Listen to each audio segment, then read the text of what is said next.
Amigos televidentes, de vuelta cerrando la noche y como es costumbre ya a partir de esta hora vamos a conversar con los invitados que diariamente desfilan por este espacio.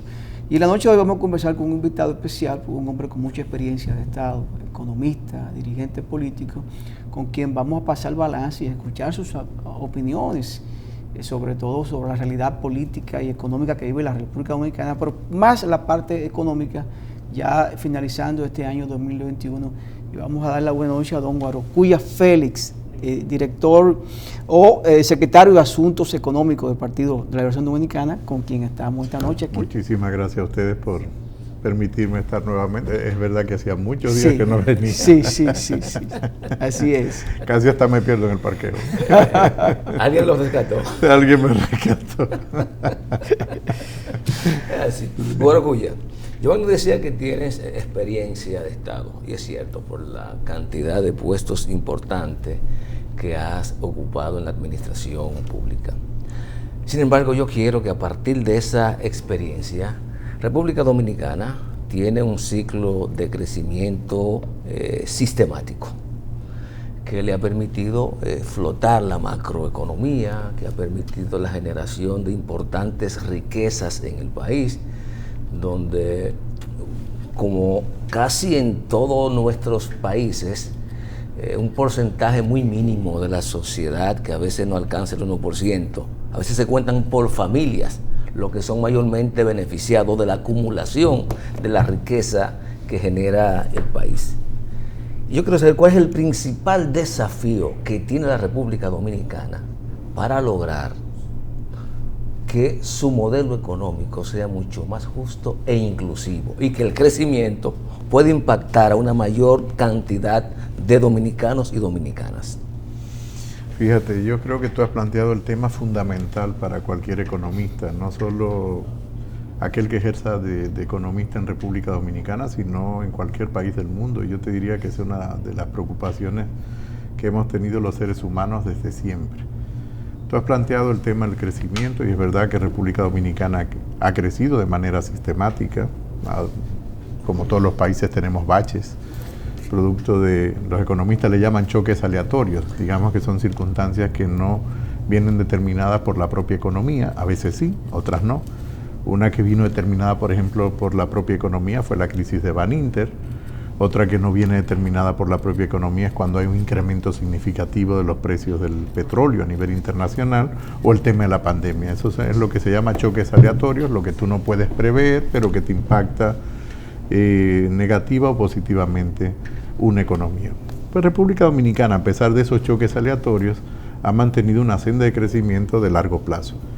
Y además yo creo que consolidada a partir del año 2005. Yo creo que a partir del año 2005, después de reformas importantes que comenzaron a hacerse ya desde finales del 2004, 2005, 2006, 2007, 2008, fueron años de muchas reformas casi secuenciales.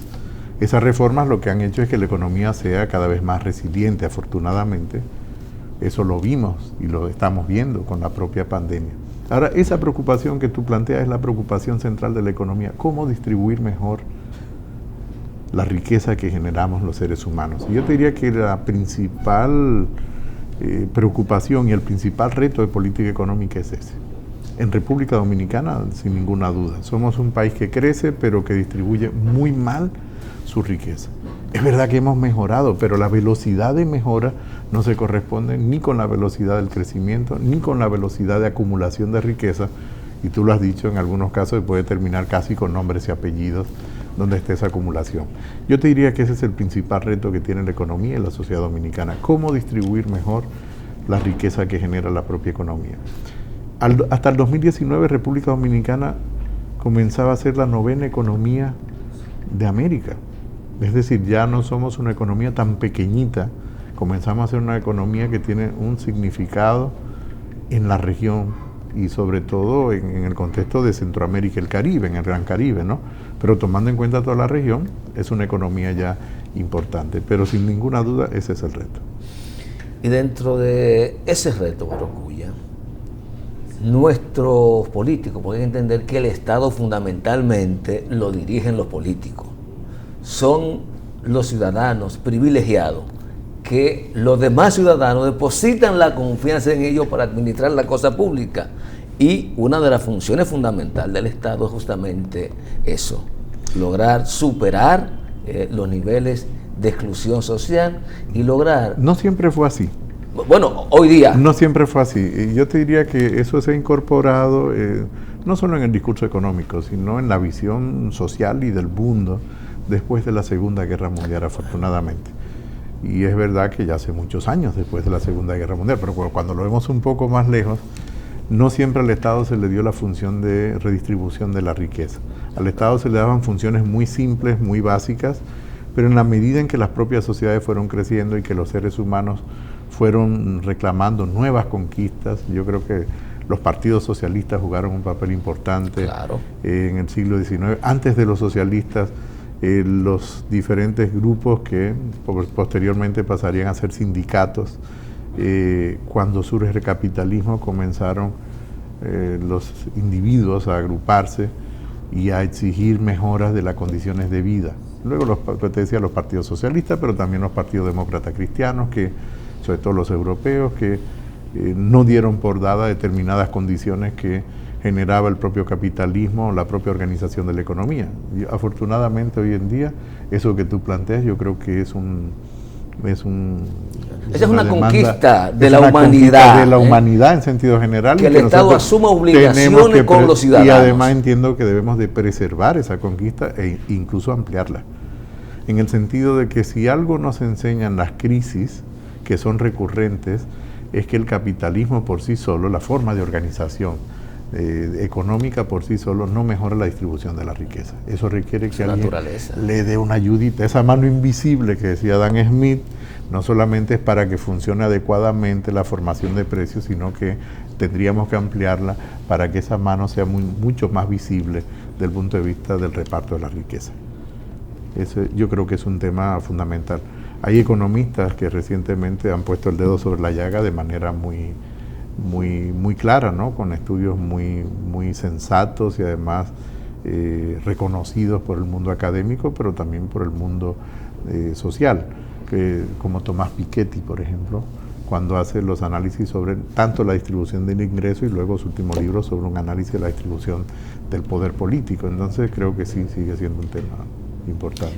Pero yendo aquí al plano, no todo lo que he dicho es válido y tiene correlación con la economía, porque lo que pasa a nivel mundial es lo que pasa en cualquier economía. Sin ninguna duda.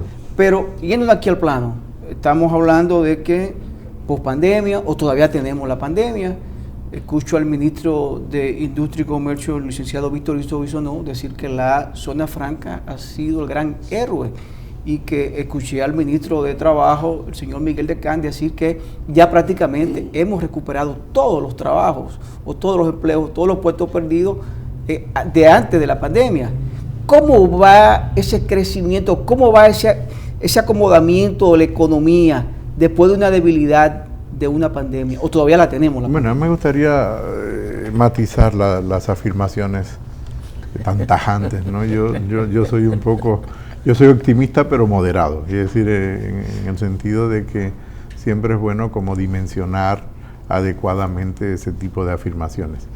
Evidentemente que la pandemia fue un choque externo, lo hablábamos hace un momento, importante, generó destrucción de empleo y destrucción de riqueza y destrucción de tejido productivo. Yo creo que cuando dije que la economía dominicana era mucho más resiliente que hacía 15 años, se debía en gran medida a muchas de las reformas que implementamos en los gobiernos del Partido de la Liberación Dominicana. No quiero hablar de partido, no quiero hablar de política, lo estoy diciendo como un hecho factual, como un hecho histórico.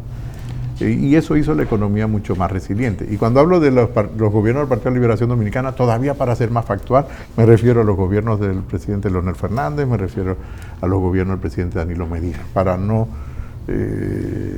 entrar en esas disquisiciones si unos y otros, no, gobiernos del Partido de la Liberación Dominicana en sentido amplio. Esa es la verdad histórica de lo que ocurrió. Fíjate que digo que es más resiliente porque efectivamente la economía dominicana demuestra signos de dinamismo, pero ese signo de dinamismo se corresponde con el dinamismo de la economía global, no es exclusivo de la economía dominicana. Es cierto que se ha recuperado una gran parte del empleo previo a la pandemia. La mala noticia de esa recuperación del empleo es que son empleos con menor calidad que los que teníamos antes de la pandemia. Quiere decir, es una noticia que hay que matizarla. Es bueno porque tenemos una recuperación del empleo, pero no a los niveles de calidad que existían previo a la pandemia. Y ya no es que eran empleos de mucha calidad. De hecho, uno de los grandes temas que tenemos pendientes es el tema laboral en República Dominicana. Tú lo planteabas al inicio del programa y fuera de cámara hiciste un comentario previo. Está relacionado con tu afirmación sobre la distribución de la riqueza. La mejor forma de distribuir la riqueza es a través del mercado de trabajo, no a través de subsidios sociales. Los subsidios deben de entrar allí donde no tenemos capacidad de generar empleo. Una persona con un empleo estable, de calidad, con un salario adecuado, no necesita subsidios, no necesita transferencia porque puede consumir de manera adecuada vivienda, salud, educación, vestido. Tenemos que hacer apuestas a los programas universales como salud y educación, no tener fragmentado el sistema de salud como lo tenemos, que hay salud para ricos, salud para pobres, educación para ricos, educación para pobres, carretera para ricos, carreteras para pobres. Es decir, es un país en ese sentido muy segmentado. Yo creo que hay que hacer una gran apuesta por la cohesión. Pero esas afirmaciones así tan tajantes me gustaría, por eso quería matizarlas. El otro tema es zona franca. Evidentemente que las zonas francas crecen y crecen en aquellos sectores donde la economía mundo demanda. Y para nosotros la economía mundo en gran medida es la economía de Estados Unidos, nuestro principal socio comercial. Y cuando hablo de Estados Unidos, hablo fundamentalmente incluso casi de la costa este de Estados Unidos. Es verdad que luego se distribuye en todo el territorio, pero nuestra fuente de comercio principal es la costa este de Estados Unidos. Eso lo explica una teoría que se llama Geografía y Comercio, porque nos sitúa exactamente cuáles son los territorios que efectivamente... Los puntos cercanos. Claro, si yo te pregunto cuál aporta más, por ejemplo, a las recaudaciones, San Cristóbal o Santiago, entonces uno va a decir Santiago. De entrada, en términos relativos aporta a San Cristóbal porque tenemos a Jaina y Jaina tiene la refinería y la mano de obra. Entonces, es bastante extensa. Claro, lo que pasa es que Jaina es frontera, no sabemos si es de San Cristóbal o es del Distrito Nacional. Bueno, es de San Cristóbal. No, sí, territorial y políticamente sí. Claro, lo que pasa es que la ciudad ha crecido que prácticamente ya pega con San Cristóbal. Es decir, nosotros ya colindamos con San Cristóbal. Tú vas por detrás de la pared. Por ejemplo, está por Palabé, por aquí atrás, claro, todo eso está allá, es un solo corredor. Y eso nos ocurre en prácticamente toda la parte dominicana de la isla, que es un tema que debe llamarnos a preocupación. Por eso tiene que haber buenos planes de ordenamiento del territorio, deben aprobarse las leyes de ordenamiento, debe de aprobarse las leyes de regiones. Espero que no la que está en el Congreso, que no es buena ley, lo he estado diciendo en múltiples ocasiones, sino que debe de ser una buena ley de regiones que nos permita a nosotros mejorar precisamente la distribución de la riqueza y la distribución de dónde se genera el empleo.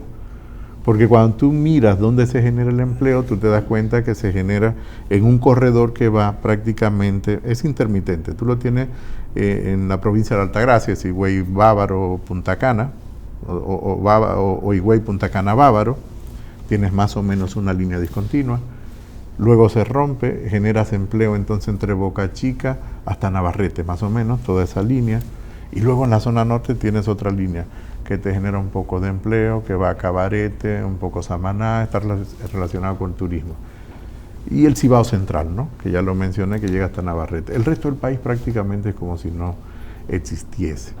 Piensa que 11 provincias del país te explican el 70% prácticamente de toda la población del país. Esto es un tema preocupante, porque quiere decir que tenemos que preocuparnos por una política territorial mucho más activa que la que hemos tenido hasta ahora. Seguimos concentrando la inversión en los grandes polos de atracción de inversiones, Santo Domingo, menor medida Santiago, etcétera, etcétera. Entonces eso lo que hace es que se incentive la migración más. Creamos los bolsones de miseria en torno a la ciudad, son ciudades de muy baja calidad, pero de excesivamente baja calidad. El tema de la vivienda es un tema que debe de preocuparnos, el tema de los asentamientos humanos. Entonces son temas que tenemos pendientes por delante. Es decir, la economía crece, pero al mismo tiempo generamos una desigualdad y unas brechas sociales que se hacen difíciles, ¿no? Luego de cerrar. Y la crisis, uno de los efectos que tiene es precisamente agrandar esas brechas. Cuando hay crisis, se incrementan los niveles de pobreza y los niveles de exclusión de las personas. Bueno, pues ya, el Estado, tal como tú puntualizabas, a partir de determinado momento, después de la Segunda Guerra Mundial, después del surgimiento también del Estado Social Democrático de Derecho, luego de la consolidación de los derechos humanos, económicos, sociales, políticos, culturales, etcétera, etcétera, etcétera, asume roles fundamentales con sus ciudadanos.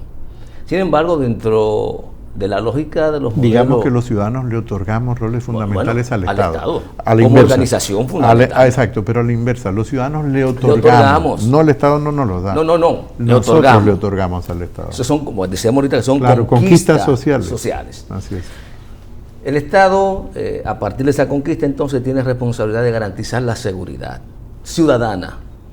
La seguridad en sentido amplio, general. En sentido amplio. Tiene responsabilidad con la salud, la educación. Fíjate que las responsabilidades clásicas, tú las mencionaste, la primera era seguridad, la segunda era justicia, la segunda está relacionada con la primera, que era relaciones internacionales. Y hasta ahí llegaba más o menos el Estado. Entonces se amplió. Ahora están los derechos. Ahora lo hemos ampliado.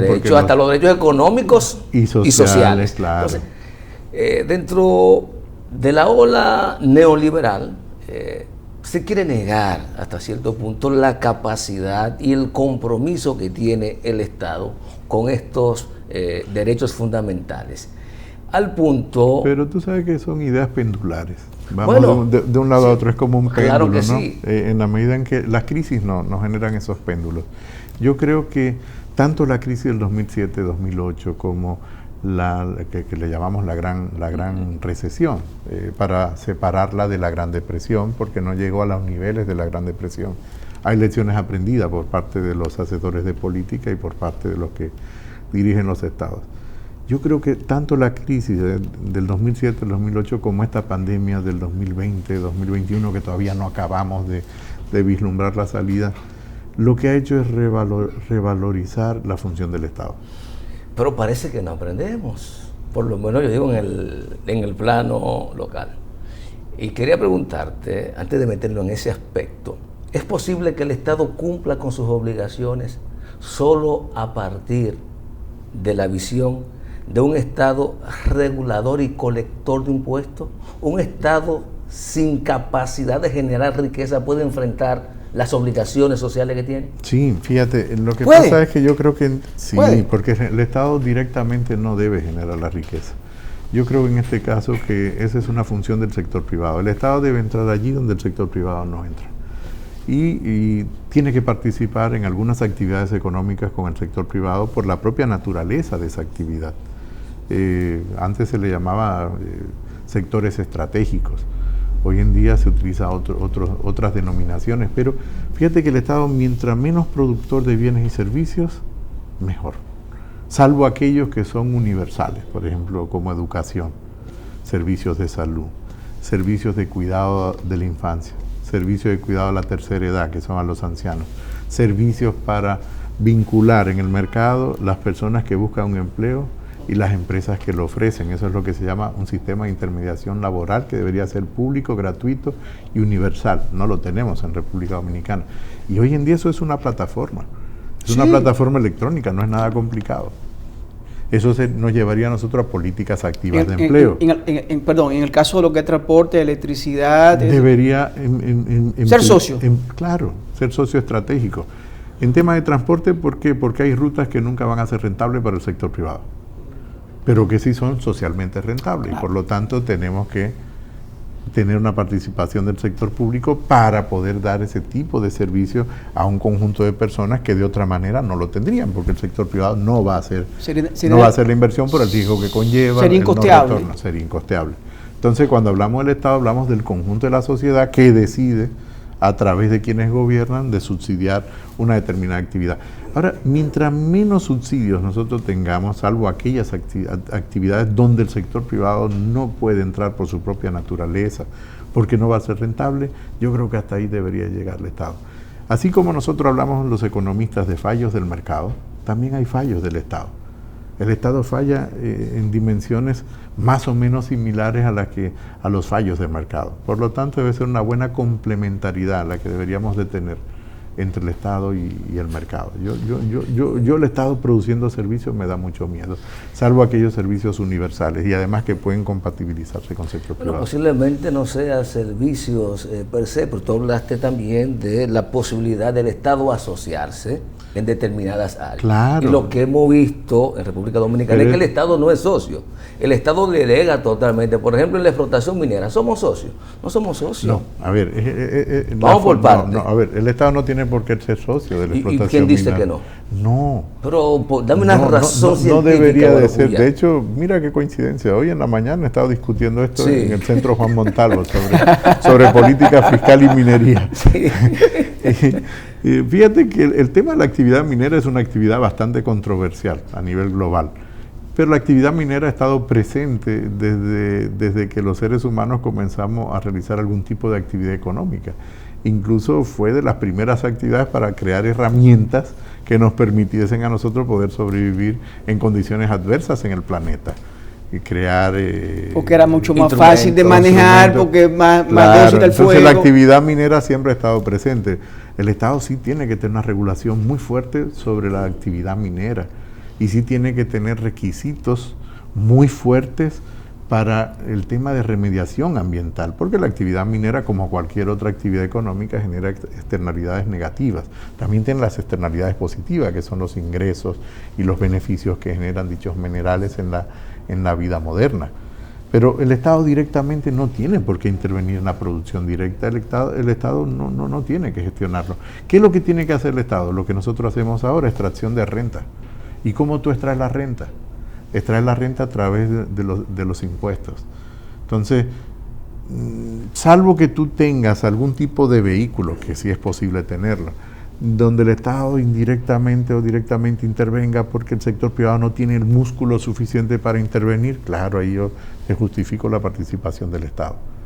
Pero donde el sector privado puede hacerlo, lo mejor es que el Estado haga una extracción de renta a través del sistema impositivo. Aparentemente el sector privado, hay pocas iniciativas en las que puede caminar solo. Nos metemos a turismo, ahí tenemos... No, el Estado siempre va a estar presente por una razón. El mercado es una institución social. Sí. El mercado no existe como una cajita negra donde yo pongo insumos y por aquí sale un producto. Y esto no es una cajita negra, no, estos son leyes, sistema de justicia, reglamentos, regulaciones. Y eso internacionales, no solo nacionales. Locales, internacionales, esto se llama Estado. Sí. Para que ese mercado exista, la oferta y la demanda, tiene que existir ese Estado. Por lo tanto, el Estado siempre va a estar presente. Y de hecho, si nosotros vemos qué ocurre en los países más desarrollados del planeta, en términos económicos y en términos sociales, lo que tenemos es un Estado muy activo, como Estado regulador. Participa en algunas actividades económicas, pero solo en algunas actividades económicas, no en todas las actividades económicas. Pero tienen la ventaja de que tienen no solo los instrumentos legales, sino la conciencia social de la importancia. Pero quien tiene la conciencia social no es el Estado. No, tiene la ciudadanía. Sí, de eso se trata, y tiene políticos que tienen visión. Y nosotros tenemos políticos con poca visión. De eso se trata. Yo creo que tenemos mucha visión, pero una visión muy equivocada. Muy equivocada. Vamos a la pausa y en breve continuamos.